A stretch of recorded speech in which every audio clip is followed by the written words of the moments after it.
Čaute, takže vás vítam na také mini pristane jedla. Už mám niečo navarené, iba to treba akože zohrať tak. Takže asi tak. Tento outfit máme takéto zo školy. Od tričko,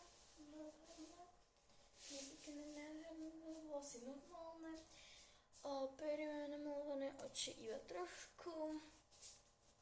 Gače modré. Ponožky biele. A to je asi všetko. A to pani sme mali strieborno-biele. Takže ideme si robiť jedlo aj pitie. Takže ako na dne máme do toho tanierka nádherno. Okay. Máme lososíka s ketchupom a s cestovinou. Ja mám rada špagety s ketchupom, špagety s cestovinou, špagety s proste ketchupom. Keď to vy nemáte radi, nemusíte to ale hejtovať, jasné? Dobre, takže a na pitie ako pohár máme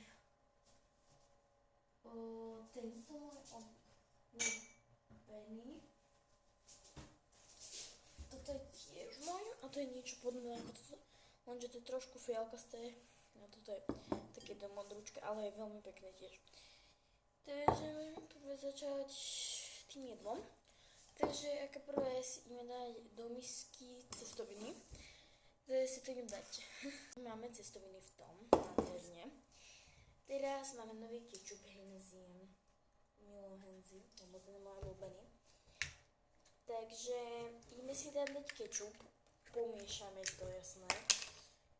A tak proste. Nemilujem Heinzien ketchup. On je najlepší, podľa mňa.